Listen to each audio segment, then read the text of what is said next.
নমস্কাৰ আপোনালোকৰ মাজলৈ আকৌ আহিলোঁ আজি অকণমান সময় বিচাৰি বহুদিনৰ মূৰত আহিছোঁ যিহেতু ইমান অলপ এক্টিভ নাছিলোঁ। ইতিমধ্যে আপোনালোকে নিশ্চয় গম পায় এডিআৰই পৰীক্ষাসমূহ হ'ব লগা আছে, ইতিমধ্যে হৈ গ'ল। তৃতীয় বৰ্গৰ বা থাৰ্ড গ্ৰেডৰ পৰীক্ষাসমূহ সুকলমে পাৰ হৈ গ'ল। গতিকে ভাবিলোঁ আপোনালোকৰ বাবে খুব কেইটামান ইনফৰমেশ্যন শ্বেয়াৰ কৰিব বিচাৰিছোঁ। গতিকে অনুৰোধ কৰিছোঁ প্লিজ ভিডিঅ'টো স্কিপ নকৰাকৈ চাই থাকিব। জাষ্ট অকণমান সময় বিচাৰিছোঁ। প্ৰথমে মই বহি লওঁ, তাৰপৰা কথাখিনি আমি পুনৰ আগবাঢ়ি যাম। প্ৰথম কথা, ভালদৰে পঢ়া শুনা কৰিলে বিভিন্ন ধৰণৰ আপোনালোকক মটিভেশ্যনেল দিলোঁ, কিবা কিবি দিলোঁ, কিবা কৈছিলোঁ যদি বেয়া নাপাব, কাৰণ আপোনালোকৰ ভালৰ বাবে কৈছিলোঁ। কাৰণ বহুতো কেণ্ডিডেটে মোৰ কথাখিনি মানিছিলে, ভালদৰে ফ'ল' কৰিছিলে, মোক ফোন যোগেও যোগাযোগ কৰিছে, কিছুমানে ফোন নম্বৰো পোৱা পাইছে নাজানো বাৰু।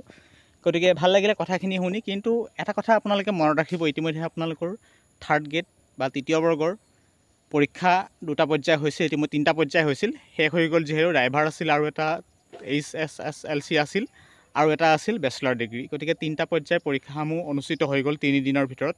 ছানডে আছিল, তেনেদৰে পৰীক্ষাসমূহ সুকলমে গ'ল। গতিকে ইতিমধ্যে আপোনালোকে নিশ্চয় ভালদৰে প্ৰস্তুতি চলালে। বহুতে ভাল ৰিজাল্ট হ'ব, বেয়া ৰিজাল্ট হ'ব, সেইটো পিছৰ কথা, কিন্তু প্ৰস্তুতি চলাই থাকিব লাগিব, অহৰ্নিশে লাগি থাকিব লাগিব। যুদ্ধ এখন চলি থাকিব। যিহেতু আপোনাৰ যদি এটা চৰকাৰী চাকৰি লাগে বা ভাল এটা গভৰ্ণমেণ্ট জব লাগে, নিশ্চয় আপুনি এনেকুৱা প্ৰস্তুতি চলাবই লাগিব। গতিকে এইবাৰ নিশ্চয় আপুনি এই পেপাৰখনৰ পৰা বহুতো নতুন কথা শিকিলে, যে আমি পচলাত কেতিয়াবা দাঁত ভাঙিব পাৰোঁ। গতিকে নিশ্চয় গম পালে। এইবাৰ যি প্ৰথম পৰ্যায়ৰ পৰীক্ষা হৈছিল 15 ছেপ্টেম্বৰ, তাত নিশ্চয় বহুতে পচলাত দাঁত ভগা নিচিনা অৱস্থা হৈছে। কাৰণ মই আগতেও কৈছিলোঁ যে প্ৰশ্ন পেপাৰ অলপ উজু আহিব। কাৰণ কিয় উজু আহিলে? কাৰণ নিশ্চয় গম পালে যে কেণ্ডিডেটৰ সংখ্যা যিহেতু হাই গৈছে, আৰু লগতে আপোনালোকে নিশ্চয় ইতিমধ্যে গম পালে যে নিগেটিভ মাৰ্কিং আছিলে, সেইখিনিও জানে আপোনালোকে। গতিকে তেওঁৰ চৰ্তত দেখিলে নিশ্চয় পেপাৰ 30% উজু আহি গ'ল। মই আগতেও কৈছিলোঁ যে পেপাৰখন বনাবলৈ যাওঁতে উজু বনাই, টান বনাই, অলপ টান বনাই, তেনেদৰে 3-4টা পৰ্যায়ত পেপাৰখন তৈয়াৰ কৰা হয়। গতিকে সেইটো কোনো ডাঙৰ কথা নহয়। পেপাৰখন উজু আহিলে, এনেদৰে উজু আহিলে যে শংকৰদেৱৰ আইতাকৰ নাম কি, তাতকৈ আৰু কি প্ৰশ্ন, তেনেকুৱা প্ৰশ্ন আৰু লাগে আৰু উত্তৰ। গতিকে বহুত উজু প্ৰশ্ন আহিছিল। গতিকে উজু আহিলে বুলি আপোনালোকে মাথা মাৰি লাভ নাই। এতিয়া যি হ'ল যি মেলিলে আৰু। কিছুমানে হাৰ্ডলি পঢ়িছিল, তেখেতলোকৰ কাৰণে পেপাৰখন টান আহিলে। কিছুমানে ধৰক ওপৰে পঢ়িলে, তেখেতলোকে পেপাৰখন অলপ বুজি পালে, ভালদৰে পঢ়িলে। কিছুমানৰ কমন পৰিলে, সেইখিনি বহুত নিজা চইচ, সেইটো বেলেগ কথা।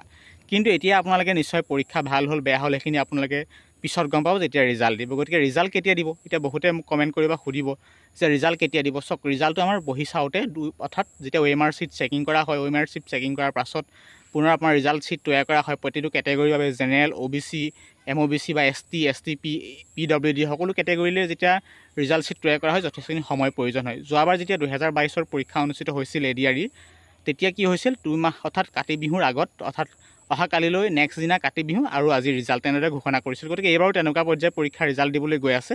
গতিকে ৰিজাল্ট দিয়াটো মেইন কথা নহয়। ৰিজাল্টটো আপুনি এদিন নহয় পাবই, ভাল হ'লেও বেয়া হ'লেও নিশ্চয় পাবই। আৰু পৰীক্ষা আহিব কৈ থাকোঁতে অৱশেষত তৃতীয় বৰ্গৰ পৰীক্ষাও গুচি গ'ল। আৰু তাৰ সমান্তৰালকৈ অহা কেইদিনমানৰ পিছতে কি হ'ব, আমাৰ চতুৰ্থ বৰ্গৰ 4th গ্ৰেডৰ পৰীক্ষাসমূহ সুকলমে সামৰণি পৰিব।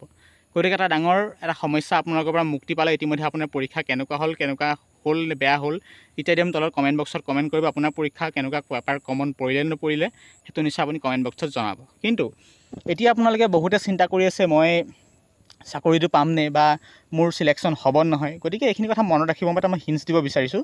আপুনি যিমান ভালদৰে লিখক, যিমান ভালদৰে আপোনালোকে অপশ্যন চইচ কৰক, আপুনি যিয়ে নহওক সেইটো মেটাৰ নহয়। গতিকে মেটাৰ হ'ব আপোনালোক প্ৰশ্নখিনি উত্তৰ ছেইম হ'ব নাই।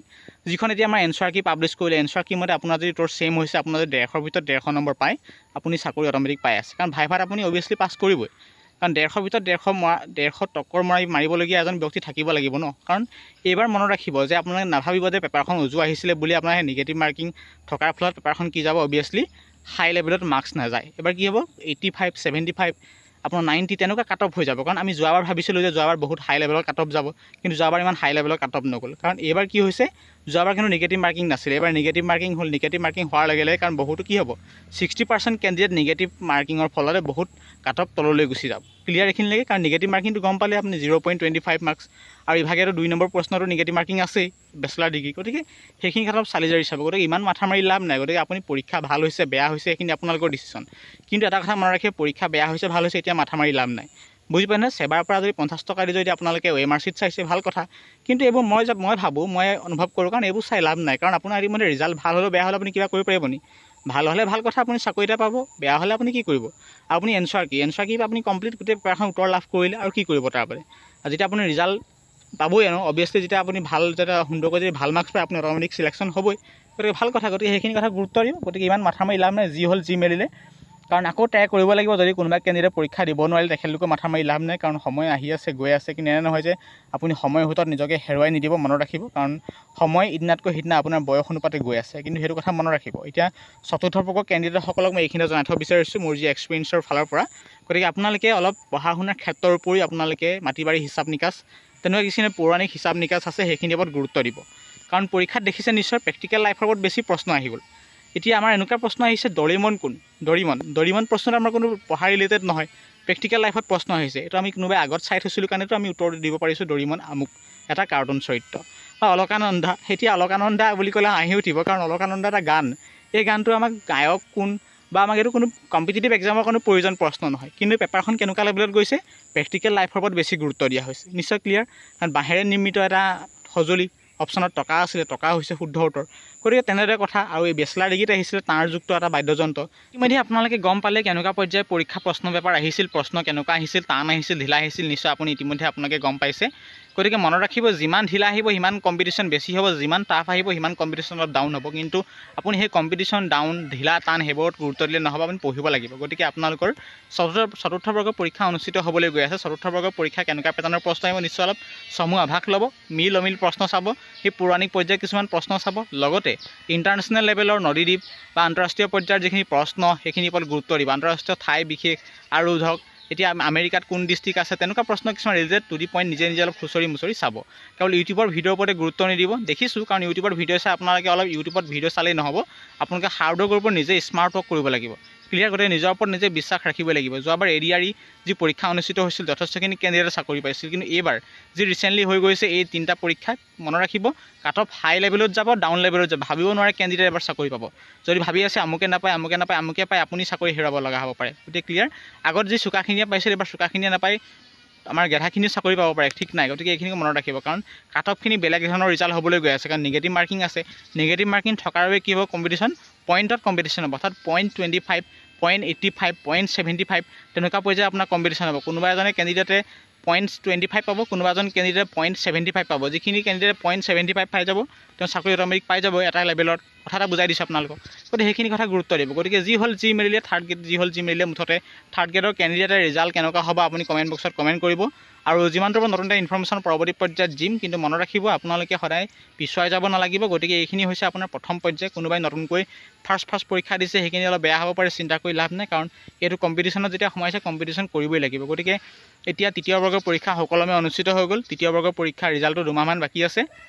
সুন্দৰকৈ কাতি বিহু আগে পাছে ৰিজাল্ট দিয়াৰ পূৰ্ণ সম্ভাৱনা আছে। গতিকে ধৈৰ্য ধৰক। এতিয়া ৰিজাল্ট মাথা মাৰি লাভ নাই, আপুনি যিখিনি কাম কৰিছিলে সেই কামখিনি পুনৰ কৰি থওক। যদি আপুনি কিবা কোম্পানী জব পাইছে কোম্পানী জবতো সোমাই দিয়ক। কিবা যদি আপুনি ক'ৰবাত দোকান চোকান খুলি আছিলে সেই দোকানত আপুনি পুনৰবাৰ লাগি দিয়ক। কাৰণ কাৰ ভৱিষ্যত কেনি গৈ আছে কোনো সিদ্ধান্ত নাই, কাৰণ এতিয়ালৈকে ৰিজাল্ট নিদিয়ে, সেইটো কথা মনত ৰাখিব। কাৰণ চাকৰি হ'ব বুলি আপুনি আকৌ ভোজ ভাত এতিয়া খুৱাই নাথাকিব, কাৰণ পচলাত দাঁত ভাঙে। মই আগতো কৈছোঁ পচলাত দাঁত ভাঙিলে সাংঘাতিক বিপদ হয়। কাৰণ যোৱাবাৰ যিখিনি সহজ পেপাৰ আহিলে, মই আপোনাক আগতো কৈছিলোঁ যে 30% সহজ আহিব, সেইমতে সহজো আহিছে, টানো আহিছে, ঢিলাও আহিছে। কিন্তু মনত ৰাখিব যে এই সহজ প্ৰশ্নতে আমি কি হয় পচলাত দাঁত ভঙা অৱস্থা হৈ গৈছে এবাৰ। গতিকে এইখিনি সৰু সৰু কথাত গুৰুত্ব দিব। গতিকে বিশেষ মই আৰু বেছি দীঘলীয়া নকৰোঁ, কাৰণ বহুদিনৰ মূৰত আপোনালোকৰ মাজলৈ পুনৰ আহিলোঁ। কাৰণ বিশেষ ময়ো পৰীক্ষা দি চাইছিলোঁ, পৰীক্ষা দিছিলোঁ এবাৰ, মই আপোনাক লুকুৱাই থোৱা নাই, পৰীক্ষা দিছিলোঁ। পৰীক্ষা মোৰ কেনেকুৱা হৈছে কেনেকুৱা নহৈছে এনে মই ব্যক্তিগত কথা ক'বলৈ নাযাওঁ, কিন্তু আপোনালোকক এটাই কথা জনাইছোঁ যে ভালদৰে পঢ়িবই লাগিব। কাৰণ বহুত ইউটিউবাৰে বহুত বিভিন্ন ধৰণৰ গাইড দিছিলে, কিছুমানে কুৱেশ্যন বিশেষকৈ PDF বিকিছিলে। তেখেতলোকৰ মই ক'বলৈ যোৱা নাই, কাকো নাম মেনশ্যন কৰা নাই, কিন্তু তেখেতলোকে বহুতৰ যে শুনিছোঁ যে তেখেতলোকে যিখিনি গাইড বুক বিকিলে বা যিখিনি PDF বিকিলে কোনো ধৰণৰ মানে কমনি নাহিলে। ভাবক কেনেকুৱা পৰ্যায়ৰ পৰীক্ষা অনুষ্ঠিত হ'ল এবাৰ, মনত ৰাখক।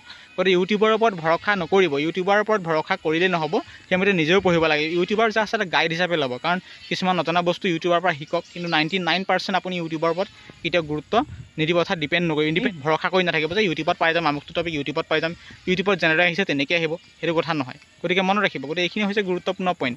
গতিকে বেছি দীঘলীয়া নকৰোঁ। ভিডিঅ'ৰ পৰা যদিও উপকৃত হৈছে নিশ্চয় ভিডিঅ'টো প্লিজ আপোনাৰ প্ৰিয় বন্ধুলৈ শ্বেয়াৰ কৰিব। বহুদিনৰ বিৰতিৰ মূৰত আহিছে, অলপ কথাখিনি অলপ খেলিমেলি লাগি গৈছে, গতিকে ধন্যবাদ।